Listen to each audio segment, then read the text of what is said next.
कहानी शुरू होती है एक साधारण इंसान की जिंदगी से जिसका नाम आदित्य है। आदित्य एक आम व्यक्ति था जो मेट्रो सिटी में रहता था और कॉर्पोरेट जगत में काम करता था। उसकी जिंदगी में सब कुछ बाहरी तौर पर सही था, अच्छी नौकरी, शानदार कार और अच्छी सैलरी, लेकिन उसके अंदर कुछ खोया हुआ था। उसे हमेशा एक अजीब सा खालीपन महसूस होता था, जैसे उसकी जिंदगी में कुछ बहुत जरूरी चीज गायब हो।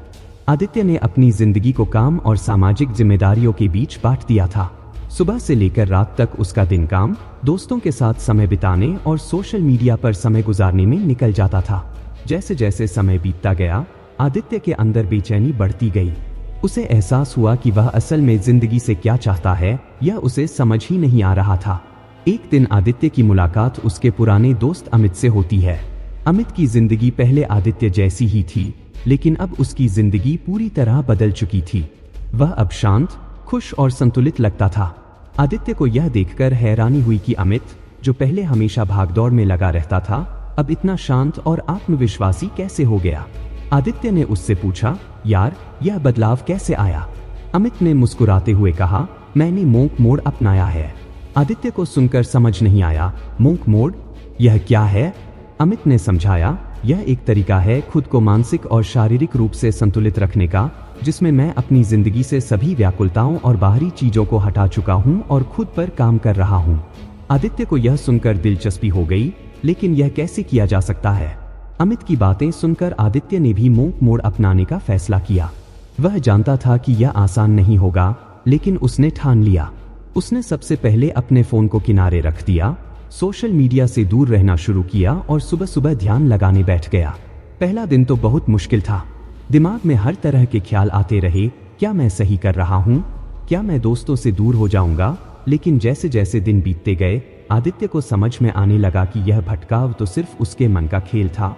धीरे धीरे उसने महसूस किया कि वह उन व्याकुलताओं से छुटकारा पा रहा है जो उसकी जिंदगी को उलझा रही थी। मोंक मोड के दौरान आदित्य का संघर्ष असली था। उसे दोस्तों और परिवार से दूर रहना पड़ा, क्योंकि वे लोग उसकी नई दिनचर्या को समझ नहीं पा रहे थे। जब दोस्तों ने कहा, तू हमें भूल गया क्या? तब आदित्य के अंदर एक द्वंद्व पैदा हुआ। वह खुद से ही सवाल करने लगा, क्या मैं सही कर रहा हूँ? लेकिन उसने खुद को संभाला। उसने ध्यान करना जारी रखा, अपने मन की बात सुननी शुरू की और अपने अंदर की भावनाओं और विचारों पर ध्यान देना शुरू किया। धीरे धीरे उसे अपनी असली ताकत का एहसास हुआ। उसे समझ में आया कि असली खुशी और शांति कहीं बाहर नहीं, बल्कि उसके अंदर है। कुछ महीनों बाद आदित्य की जिंदगी में वह शांति आई जो उसने कभी महसूस नहीं की थी। वह हर रोज जल्दी उठने लगा, ध्यान और योग करने लगा। अब उसे बाहरी चीजों में कोई रुचि नहीं रह गई थी। फोन, टीवी, सोशल मीडिया सब उससे दूर हो चुके थे। आदित्य अब अपने अंदर की शक्तियों को जानने लगा। उसे समझ में आया कि मोंक मोड सिर्फ एक तरीका नहीं, बल्कि एक नया जीवन दृष्टिकोण है। संयम, आत्मनियंत्रण और ध्यान की ताकत ने उसकी जिंदगी को एक नई दिशा दी। जब आदित्य ने इस सफर की शुरुआत की थी, तब उसे नहीं पता था कि उसकी जिंदगी इस तरह से बदल जाएगी। उसने सोचा भी नहीं था कि वह अपनी जिंदगी को इतनी गहराई से समझ पाएगा। अब उसकी जिंदगी में शांति थी, स्थिरता थी और सबसे बड़ी बात, खुद को जानने का एक अद्भुत एहसास। वह समझ गया कि असली खुशी और सफलता बाहरी चीजों में नहीं, बल्कि हमारे अपने अंदर होती है। उसने खुद से पूछा, क्या मैंने वह पा लिया जो मैं हमेशा से चाहता था? और उत्तर था, हाँ। आदित्य की मोंक मोड की यात्रा हमें यह सिखाती है कि असली शक्ति और शांति हमारे अंदर ही होती है। जब हम बाहरी शोर और भटकाव से खुद को मुक्त करते हैं, तब हम अपनी असली क्षमता को पहचान सकते हैं। मोंक मोड हमें यह समझने में मदद करता है कि असली खुशी बाहरी चीजों में नहीं, बल्कि हमारे खुद के भीतर है। आदित्य की यह यात्रा हमें प्रेरित करती है कि जब भी हम अपनी जिंदगी में खोए हुए महसूस करें, तब हमें मोंक मोड अपनाकर अपने अंदर की शक्तियों को पहचानने का प्रयास करना चाहिए, क्योंकि असली सफलता वही है जब हम अपनी आत्मा की आवाज को सुन सके। मोंक मोड किताब का उद्देश्य उन लोगों को प्रेरित करना है जो अपने जीवन को नई दिशा देने की कोशिश कर रहे हैं। यह किताब हमें सिखाती है कि कैसे हम अपने जीवन के लक्ष्यों को प्राप्त करने के लिए एक साधु की तरह ध्यान केंद्रित कर सकते हैं। लेखक के अनुसार मोंक मोड एक ऐसा जीवन जीने का तरीका है जिसमें हम अपने पर्सनल डेवलपमेंट पर ध्यान केंद्रित करते हैं और डिस्ट्रैक्शंस को छोड़ते हैं। किताब को आसानी से समझने के लिए हमने इस समरी को 8 अध्यायों में विभाजित किया है। तो चलिए शुरू करते हैं। अध्याय 1, साधु की सोच। साधु की सोच एक अद्वितीय और अनुशासित दृष्टिकोण है जो हमें अपने लक्ष्यों के प्रति केंद्रित रहने में मदद करती है। साधु लोग अपने जीवन के हर पहलू में संतुलन और स्पष्टता को महत्व देते हैं।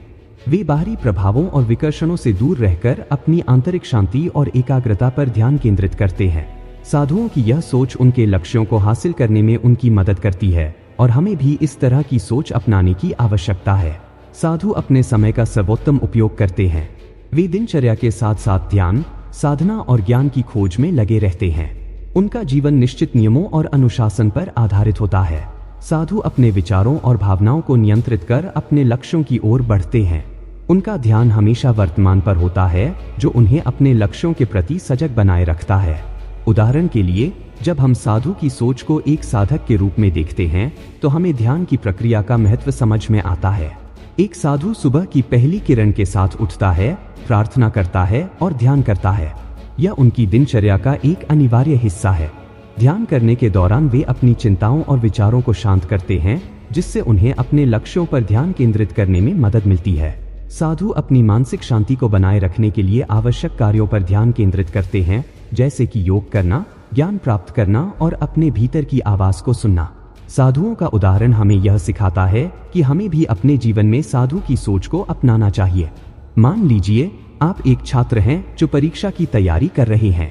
यदि आप अपने लक्ष्य को स्पष्ट रूप से जानते हैं और अपने अध्ययन समय का सही उपयोग करते हैं, तो आप अपने लक्ष्य को आसानी से प्राप्त कर सकते हैं। लेकिन अगर आप ध्यान केंद्रित नहीं करते हैं और बाहरी विकर्षणों में खो जाते हैं, जैसे कि सोशल मीडिया, टीवी या अन्य गतिविधियां, तो आपका अध्ययन प्रभावित होगा। साधु की सोच के अनुसार हमें अपनी दिनचर्या में कुछ नियम और अनुशासन शामिल करना चाहिए, जैसे कि निर्धारित समय पर अध्ययन करना, डिस्ट्रैक्शन से बचना और मानसिक शांति के लिए ध्यान करना। इससे न केवल हम अपने लक्ष्यों के प्रति सजग रहेंगे, बल्कि हमारी आत्मसमर्पण भावना और प्रतिबद्धता भी बढ़ेगी। इस प्रकार साधु की सोच को अपनाकर हम अपने जीवन में सकारात्मक बदलाव ला सकते हैं। यह सोच हमें एकाग्रता, समर्पण और निरंतरता का अभ्यास करने में मदद करती है, जो अंततः हमें अपने लक्ष्यों की ओर बढ़ने में सक्षम बनाती है। साधुओं की सोच का अनुसरण करके हम अपने भीतर की शक्तियों को पहचान सकते हैं और अपने लक्ष्यों को हासिल करने के लिए एक मजबूत आधार तैयार कर सकते हैं। इस प्रकार साधु की सोच केवल एक दृष्टिकोण नहीं है, बल्कि यह एक जीवन जीने का तरीका है जो हमें सफल और संतुष्ट बनाता है। अध्याय 2, लक्ष्य निर्धारण।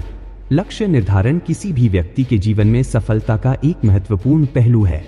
सकारात्मक सोच और स्पष्ट लक्ष्यों का होना हमारी दिशा को निर्धारित करता है।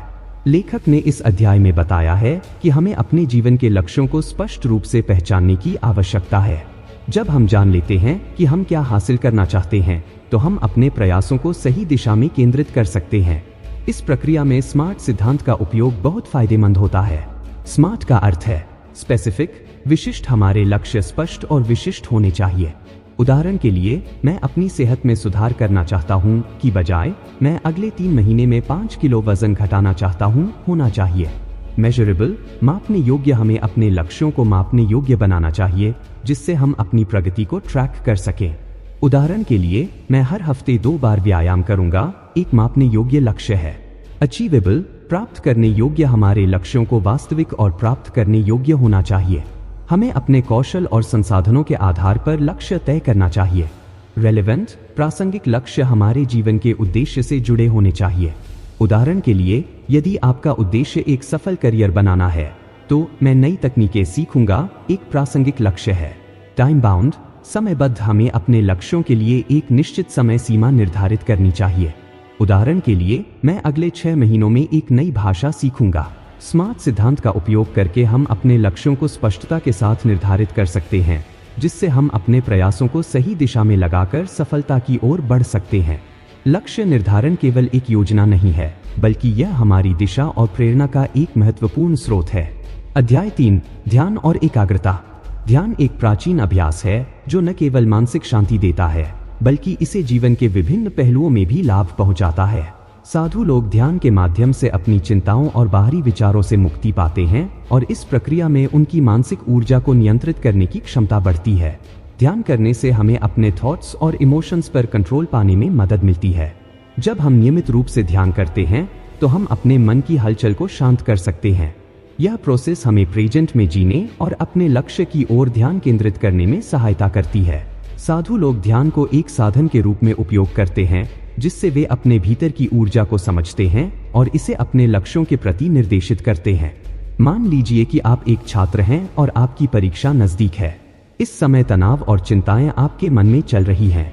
ऐसे में यदि आप नियमित रूप से ध्यान करते हैं तो आप अपने मन को शांत कर सकते हैं। एक सरल ध्यान अभ्यास यह हो सकता है कि आप एक शांत स्थान पर बैठ जाएं, अपनी आंखें बंद करें और अपनी सांसों पर ध्यान दें। अपने श्वास के प्रत्येक चक्र को महसूस करें, कैसे आपकी सांस अंदर जाती है और कैसे बाहर निकलती है। इस प्रक्रिया में आप अपने विचारों को नियंत्रित कर पाते हैं और उन्हें एक दिशा में लाने में सक्षम होते हैं। ध्यान से हमारी एकाग्रता में भी सुधार होता है। जब हमारा मन शांत होता है तो हम अपने कार्यों पर बेहतर ध्यान केंद्रित कर पाते हैं। उदाहरण के लिए, ध्यान करने के बाद जब आप पढ़ाई करने बैठते हैं तो आप अधिक स्पष्टता के साथ पढ़ाई कर सकते हैं और अधिक जानकारी को समझ और याद कर सकते हैं। यह मानसिक साफ सफाई न केवल आपकी पढ़ाई में मदद करती है, बल्कि आपको जीवन के अन्य क्षेत्रों में भी सफल बनाती है। इसके अलावा ध्यान करने से हमारे शारीरिक स्वास्थ्य में भी सुधार होता है। अध्ययनों के अनुसार ध्यान उच्च रक्तचाप को कम कर सकता है, चिंता को घटा सकता है और हमें मानसिक रूप से अधिक मजबूत बना सकता है। साधु लोग इन लाभों को समझते हैं और इसे अपने दैनिक जीवन में शामिल करते हैं। लेखक ने यह भी कहा है कि ध्यान केवल एक तकनीक नहीं है, बल्कि यह एक जीवन जीने का तरीका है। जब हम अपने दिन में कुछ मिनट ध्यान करने के लिए निकालते हैं तो हम न केवल अपने मानसिक स्वास्थ्य को बेहतर बनाते हैं, बल्कि अपने लक्ष्यों के प्रति अधिक सजग और प्रेरित भी बनते हैं। इस प्रकार ध्यान और एकाग्रता का अभ्यास हमें न केवल मानसिक शांति देता है, बल्कि हमें अपने लक्ष्यों की ओर बढ़ने के लिए आवश्यक ऊर्जा और स्पष्टता भी प्रदान करता है। हमें नियमित रूप से ध्यान करना चाहिए ताकि हम अपने मन को शांत रख सकें और अपने जीवन के लक्ष्यों की दिशा में आगे बढ़ सकें। ध्यान की यह साधना हमें साधु की सोच के निकट लाती है, जो हमें सही दिशा में ले जाने में सहायक होती है। अध्याय 4, नियम और अनुशासन। मंक मोड में अनुशासन एक केंद्रीय भूमिका निभाता है, क्योंकि यह हमें अपने लक्ष्यों की ओर बढ़ने में मदद करता है। बिना अनुशासन के हम अपनी इच्छाओं और बाहरी डिस्ट्रक्शंस के प्रभाव में आ सकते हैं, जो हमारी प्रोग्रेस को रोक सकता है। लेखक सुझाव देते हैं कि हमें अपनी दिनचर्या में कुछ नियमों को शामिल करना चाहिए। नियमित व्यायाम, संतुलित आहार और पर्याप्त नींद जैसे नियम हमें मानसिक और शारीरिक स्वास्थ्य को बनाए रखने में सहायक होते हैं। जब आप रोज सुबह उठते हैं और व्यायाम करते हैं तो यह न केवल आपके शरीर को स्वस्थ रखता है, बल्कि आपके मानसिक स्वास्थ्य को भी मजबूती प्रदान करता है। नियमित व्यायाम से आपका आत्मविश्वास बढ़ता है और आप अपने दिन की चुनौतियों का सामना करने के लिए अधिक तैयार होते हैं। संतुलित आहार भी अनुशासन का एक महत्वपूर्ण हिस्सा है। जब हम स्वस्थ भोजन का चयन करते हैं तो हम न केवल अपने शरीर को ऊर्जा प्रदान करते हैं, बल्कि मानसिक स्पष्टता भी प्राप्त करते हैं। उदाहरण के लिए, एक संतुलित नाश्ता आपके दिमाग को सक्रिय रखता है और आपकी एकाग्रता को बढ़ाता है। अंत में, पर्याप्त नींद लेना भी जरूरी है। जब हम पर्याप्त नींद लेते हैं तो हमारा शरीर और मस्तिष्क ठीक से कार्य करते हैं, जिससे हम अपने लक्ष्यों की दिशा में बेहतर निर्णय ले पाते हैं। इस प्रकार नियम और अनुशासन का पालन करना हमारे जीवन में सकारात्मक बदलाव लाने का एक प्रभावी तरीका है। इसे अपनाकर हम अपनी मंक मोड यात्रा को सफल बना सकते हैं। अध्याय 5, ध्यान केंद्रित करना। जब हम अपने लक्ष्यों पर ध्यान केंद्रित करते हैं तो हम आसानी से डिस्ट्रक्शन से बच सकते हैं। ध्यान केंद्रित करने की प्रक्रिया में अनुशासन और योजना की आवश्यकता होती है, जिससे हम अपनी ऊर्जा को सही दिशा में लगा सकें। पहली तकनीक है समय की योजना बनाना। लेखक सुझाव देते हैं कि हमें एक निश्चित समय पर काम करने की योजना बनानी चाहिए। उदाहरण के लिए, यदि आप अध्ययन कर रहे हैं तो आप यह निर्धारित कर सकते हैं कि आप रोज शाम 6 बजे से 8 बजे तक पढ़ाई करेंगे। इस निर्धारित समय में आप केवल पढ़ाई पर ध्यान केंद्रित करें और सभी अन्य डिस्ट्रक्शंस को दूर रखें, जैसे कि फोन, टीवी या सोशल मीडिया। इससे आपका ध्यान भंग नहीं होगा और आप अपनी पढ़ाई में बेहतर परिणाम प्राप्त कर सकेंगे। दूसरी तकनीक है स्थान का चयन। ध्यान केंद्रित करने के लिए एक शांत और व्यवस्थित स्थान चुनना महत्वपूर्ण है। यदि आप अपने कमरे में पढ़ाई कर रहे हैं तो उसे साफ सुथरा रखें और किसी भी ऐसी चीज को हटा दें जो आपका ध्यान भटका सकती है। एक अच्छा स्थान आपको मानसिक रूप से तैयार करता है और आपकी एकाग्रता को बढ़ाता है। तीसरी तकनीक है सकारात्मक आत्मप्रेरणा। अपने लक्ष्यों को याद करते रहना और सकारात्मक सोच बनाए रखना आपको प्रेरित रखता है। उदाहरण के लिए, आप अपने अध्ययन क्षेत्र में एक नोट लिख सकते हैं जिसमें लिखा हो, मैं अपने लक्ष्य को हासिल करूंगा। यह सकारात्मकता आपको लक्ष्य पर ध्यान केंद्रित रखने में मदद करेगी। इसके अलावा ध्यान केंद्रित करने के लिए माइंडफुलनेस की प्रैक्टिस भी फायदेमंद हो सकती है। माइंडफुलनेस तकनीक का उपयोग करके आप अपने थॉट्स और इमोशंस पर ध्यान दे सकते हैं और उन्हें स्वीकार कर सकते हैं बिना उनके प्रति प्रतिक्रिया किए। यह आपकी एकाग्रता को बेहतर बनाता है और डिस्ट्रक्शन से बचने में मदद करता है। अंत में ब्रेक लेना भी महत्वपूर्ण है। लंबे समय तक एक ही काम पर ध्यान केंद्रित करने से थकावट हो सकती है, इसलिए छोटे छोटे ब्रेक लें। उदाहरण के लिए 25 मिनट काम करने के बाद 5 मिनट का ब्रेक लें। इस तकनीक को पोमोडोरो तकनीक कहा जाता है और यह आपकी उत्पादकता को बढ़ाने में मदद कर सकती है। अध्याय 6, टाइम मैनेजमेंट। समय प्रबंधन का सही उपयोग करने से हम न केवल अपने लक्ष्यों को प्राप्त कर सकते हैं, बल्कि अपने जीवन को भी व्यवस्थित और तनाव मुक्त बना सकते हैं। जब हम अपने समय का सही तरीके से प्रबंधन करते हैं, तो हम अपने कार्यों को प्राथमिकता देकर उन्हें अधिक प्रभावी ढंग से पूरा कर सकते हैं। पहला कदम है योजना बनाना। योजना बनाने से हमें यह समझने में मदद मिलती है कि हमें क्या करना है और कब करना है। उदाहरण के लिए, यदि आप एक छात्र हैं और आपको अगले महीने परीक्षा देनी है, तो आप अपनी अध्ययन योजना बना सकते हैं। इस योजना में आप यह तय कर सकते हैं कि आप किस विषय पर कितनी देर पढ़ाई करेंगे। इससे आप पहले से ही अपने समय का सही उपयोग कर पाएंगे। दूसरा सिद्धांत है कार्य प्राथमिकता देना। यह महत्वपूर्ण है कि आप अपने कार्यों को प्राथमिकता दें ताकि आप सबसे महत्वपूर्ण कार्य पहले कर सकें। उदाहरण के लिए, यदि आपके पास 3 कार्य हैं, एक प्रोजेक्ट पूरा करना, एक रिपोर्ट लिखना और एक परीक्षा की तैयारी करना, तो आपको यह तय करना चाहिए कि कौन सा कार्य सबसे पहले करना है। यदि परीक्षा निकट है तो उसे पहले प्राथमिकता दें। इस प्रक्रिया से आप अपने समय का उपयोग सबसे प्रभावी तरीके से कर पाएंगे। मान लीजिए कि आप एक फ्रीलांसर हैं और आपके पास कई प्रोजेक्ट्स हैं। आप एक दिन तय कर सकते हैं कि सुबह 9 बजे से 12 बजे तक पहले प्रोजेक्ट पर काम करेंगे, फिर 1 बजे से 3 बजे तक दूसरे प्रोजेक्ट पर ध्यान देंगे। इस तरीके से आप समय का सही उपयोग करते हुए अपने सभी कार्यों को पूरा कर सकते हैं। इसके अलावा टाइम ट्रैकिंग एक और महत्वपूर्ण तकनीक है। आप अपनी दिनचर्या में समय कैसे बिता रहे हैं, इसे ट्रैक करें। इससे आपको यह समझने में मदद मिलेगी कि आप कहां अधिक समय बर्बाद कर रहे हैं और कहां सुधार की आवश्यकता है। एक बार जब आप यह समझ जाते हैं, तो आप अपनी दिनचर्या में आवश्यक परिवर्तन कर सकते हैं। अंत में ब्रेक लेना भी टाइम मैनेजमेंट का एक महत्वपूर्ण हिस्सा है। लंबे समय तक लगातार काम करने से थकान और तनाव बढ़ सकता है, इसलिए छोटे छोटे ब्रेक लें ताकि आप तरोताजा हो सकें और अधिक प्रभावी ढंग से काम कर सकें। इस प्रकार टाइम मैनेजमेंट के प्रिंसिपल्स का पालन करके हम अपने लक्ष्यों की ओर बेहतर तरीके से आगे बढ़ सकते हैं। यह हमारे जीवन को अधिक व्यवस्थित और संतुलित बनाने में सहायता करता है। अध्याय 7, आत्मसंवेदनशीलता। आत्मसंवेदनशीलता का अर्थ है अपने विचारों, भावनाओं और व्यवहारों के प्रति जागरूक रहना।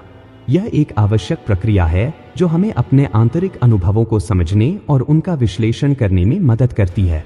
जब हम अपनी भावनाओं के प्रति संवेदनशील होते हैं, तो हम अपनी गलतियों को पहचान सकते हैं और उन्हें सुधारने का प्रयास कर सकते हैं। मान लीजिए कि आप किसी प्रोजेक्ट पर काम कर रहे हैं और आपको लगता है कि आप इसे समय पर पूरा नहीं कर पाएंगे। अगर आप आत्मसंवेदनशील हैं, तो आप अपने भीतर की उस चिंता को पहचान सकते हैं। आप यह समझेंगे कि यह चिंता आपको दबाव महसूस करवा रही है। फिर आप उस चिंता का विश्लेषण कर सकते हैं और यह सोच सकते हैं कि क्या आपने सही योजना बनाई है या क्या आपको अधिक समय की आवश्यकता है। इस तरह आप अपनी भावनाओं को समझकर एक बेहतर निर्णय ले सकते हैं। लेखक यह भी बताते हैं कि सेल्फ रिफ्लेक्शन हमें सेल्फ एनालिसिस की दिशा में प्रेरित करता है। जब हम अपने थॉट्स और इमोशंस को समझने का प्रयास करते हैं, तो हम अपनी क्षमताओं और सीमाओं को पहचान पाते हैं। यह ज्ञान हमें अपने विकास के लिए आवश्यक कदम उठाने में मदद करता है। उदाहरण के लिए, यदि आप किसी विषय में कमजोर हैं, तो सेल्फ रिफ्लेक्शन आपको यह स्वीकार करने की क्षमता देता है। इसके बाद आप यह निर्णय ले सकते हैं कि आपको उस विषय में अधिक स्टडी करने की आवश्यकता है या किसी से हेल्प लेनी चाहिए। इस प्रक्रिया के माध्यम से हम अपने आत्मविश्वास को भी बढ़ा सकते हैं। जब हम अपनी कमियों को पहचानते हैं और उन्हें सुधारने के लिए कदम उठाते हैं, तो हम अपने प्रति अधिक सकारात्मक दृष्टिकोण विकसित करते हैं। यह आत्मस्वीकृति की ओर ले जाता है, जिससे हम अपनी वास्तविकता को स्वीकार कर पाते हैं। निष्कर्ष, आत्मसंवेदनशीलता हमें बेहतर निर्णय लेने, अपनी भावनाओं को नियंत्रित करने और अपने लक्ष्यों की ओर आगे बढ़ने में सहायता करती है। जब हम अपने भीतर की आवाज को सुनते हैं तो हम खुद को अधिक समझने लगते हैं और यह प्रक्रिया हमारे व्यक्तिगत विकास में महत्वपूर्ण होती है। सेल्फ रिफ्लेक्सिविटी को अपनाकर हम अपनी यात्रा में अधिक सफल और संतुष्ट हो सकते हैं। अध्याय 8, सपोर्ट सिस्टम।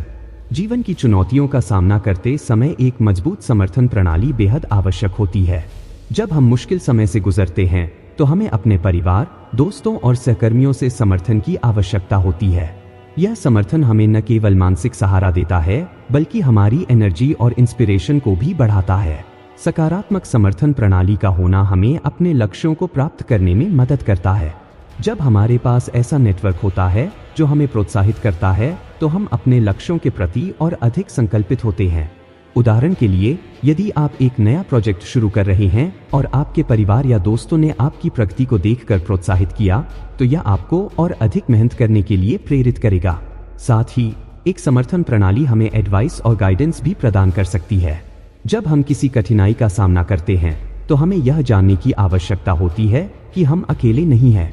उदाहरण के लिए, यदि आप काम के तनाव में महसूस कर रहे हैं तो एक अच्छा दोस्त आपको सुन सकता है और उपयोगी सुझाव दे सकता है।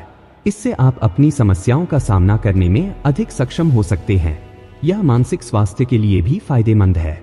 जब हम अपनी चिंताओं को शेयर करते हैं तो हम हल्का महसूस करते हैं और समस्याओं का समाधान खोजने में सक्षम होते हैं। अध्याय 9, नकारात्मकता से बचें। नकारात्मक विचार और लोग हमारी प्रगति को रोक सकते हैं और हमारी मानसिक ऊर्जा को भी नष्ट कर सकते हैं। इसलिए हमें उन विचारों और लोगों से दूरी बनानी चाहिए जो हमारे सपनों और लक्ष्यों के प्रति नकारात्मक दृष्टिकोण रखते हैं। जब हम किसी नकारात्मक सोच रखने वाले व्यक्ति के संपर्क में आते हैं तो वह हमारे आत्मविश्वास और उत्साह को कम कर सकता है। उदाहरण के लिए, मान लीजिए कि आप एक नया व्यापार शुरू करना चाहते हैं और आपका कोई दोस्त लगातार कह रहा है कि तुम सफल नहीं हो सकते या यह बहुत मुश्किल है। इस तरह की नकारात्मक बातें आपका आत्मविश्वास कम कर सकती हैं और आपके प्रयासों में रुकावट पैदा कर सकती हैं। लेखक सुझाव देते हैं कि नकारात्मक विचारों और लोगों से बचने के लिए हमें सकारात्मकता के स्रोतों से जुड़ना चाहिए। हमें उन लोगों के साथ समय बिताना चाहिए जो हमारे विचारों और लक्ष्यों को प्रोत्साहित करते हैं। उदाहरण के लिए, अगर आप एक रचनात्मक व्यक्ति हैं तो उन लोगों के साथ जुड़े जो नए विचारों और परियोजनाओं के लिए आपको प्रेरित करते हैं। नकारात्मकता से बचने का एक और तरीका है सकारात्मक सोच का अभ्यास करना। जब भी नकारात्मक विचार आपके मन में आए, उन्हें सकारात्मक सोच में बदलने का प्रयास करें। उदाहरण के लिए, अगर आप सोच रहे हैं मैं यह काम नहीं कर सकता, तो इसे बदलें और कहें मैं इसे कर सकता हूं और मैं इसके लिए तैयार हूं। इस मानसिक बदलाव से आप अपने लक्ष्यों की ओर और भी दृढ़ता से बढ़ सकते हैं। अध्याय 10, एकाग्रता और प्रतिबद्धता। जब हम अपने लक्ष्यों के प्रति पूरी तरह से कमिटेड होते हैं तो हमें उन्हें हासिल करने से कोई नहीं रोक सकता। कंसंट्रेशन और कमिटमेंट किसी भी सफलता की कुंजी होती है और यह साधु जीवन के लिए भी आवश्यक है, जिसे मंक मोड में लाने का प्रयास किया जाता है। कंसंट्रेशन का मतलब है कि आप अपने लक्ष्य पर पूरा ध्यान केंद्रित करें और बाहरी चीजों से प्रभावित न हो। यह एक ऐसी मानसिक अवस्था है जहां आप केवल अपने लक्ष्य के बारे में सोचते हैं और उसे हासिल करने के लिए पूरी मेहनत करते हैं। लेखक का कहना है कि जब हम पूरी एकाग्रता के साथ किसी कार्य में लग जाते हैं तो हम उसे तेजी से और सफलतापूर्वक पूरा कर सकते हैं। मान लीजिए कि आपका लक्ष्य एक नई भाषा सीखना है। अगर आप इसे सीखने के लिए रोजाना 1 घंटा पूरी एकाग्रता से स्टडी करते हैं तो आप जल्दी ही उस भाषा को समझने और बोलने लगेंगे। लेकिन अगर आप बीच बीच में ध्यान भटकाते हैं, जैसे कि सोशल मीडिया पर समय बिताना या अन्य कामों में उलझ जाना, तो आपकी प्रगति धीमी हो जाएगी। इसलिए लक्ष्य प्राप्ति के लिए एकाग्रता बहुत महत्वपूर्ण है। कमिटमेंट का मतलब है कि आप अपने लक्ष्यों को लेकर पूरी तरह से समर्पित रहें और किसी भी परिस्थिति में पीछे न हटें। यह वह धैर्य है जो आपको हर स्थिति में अपने सपनों की ओर आगे बढ़ने के लिए प्रेरित करता है। कई बार जीवन में कठिनाइयां आती हैं जिनसे हमें अपने लक्ष्य दूर होते दिखते हैं, लेकिन प्रतिबद्धता हमें सिखाती है कि हमें हर परिस्थिति में अपने सपनों के प्रति सच्चे रहना चाहिए। यदि आप एक व्यवसाय शुरू कर रहे हैं और शुरुआत में नुकसान का सामना कर रहे हैं, तो प्रतिबद्धता का मतलब है कि आप हार न मानें, बल्कि यह समझें कि हर समस्या के साथ एक समाधान भी होता है। आप अपनी गलतियों से सीखें और हर बार एक बेहतर योजना के साथ फिर से कोशिश करें। इस प्रकार की कमिटमेंट आपको अपने व्यवसाय को सफल बनाने में मदद करेगी। लेखक बताते हैं कि एकाग्रता और प्रतिबद्धता केवल हमारे पेशेवर जीवन के लिए नहीं, बल्कि हमारे व्यक्तिगत विकास के लिए भी आवश्यक है। जब हम किसी भी कार्य में अपने पूरे मन, समय और ऊर्जा को लगाते हैं, तो हम न केवल उस कार्य में सफल होते हैं, बल्कि खुद को भी बेहतर तरीके से समझ पाते हैं। यह हमें आत्मविश्वास, धैर्य और संतुलन की दिशा में भी आगे बढ़ाता है। तो दोस्तों, मंक मोड हमें यह सिखाता है कि आज की भागदौड़ और तकनीकी युग में खुद को मानसिक, शारीरिक और आत्मिक रूप से कैसे सशक्त बनाया जाए। यह किताब हमें हमारे ध्यान को केंद्रित करने, आत्म अनुशासन का पालन करने और जीवन में अनावश्यक चीजों से दूरी बनाकर असली उद्देश्य पर ध्यान देने की शक्ति देती है। मंक मोड का मुख्य संदेश यही है कि अगर आप अपने जीवन को बेहतर दिशा में ले जाना चाहते हैं, तो आपको खुद को एक गहरे, केंद्रित और शांतिपूर्ण मानसिक स्थिति में लाना होगा। यह यात्रा आसान नहीं होती, लेकिन जो इसे अपनाता है वह जीवन में महान उपलब्धियों और आंतरिक शांति को प्राप्त कर सकता है। याद रखें, सही दिशा में किया गया छोटा कदम भी बड़ी सफलता की ओर ले जाता है। उम्मीद है कि आपको इस किताब का सार समझ में आया होगा और आप इसे अपने जीवन में लागू कर पाएंगे। अगर आपको यह वीडियो पसंद आया हो तो इसे लाइक करें, कोच विकास राज चैनल को सब्सक्राइब करें और अपने दोस्तों के साथ शेयर करें, ताकि वे भी इस अद्भुत किताब का ज्ञान प्राप्त कर सकें। धन्यवाद।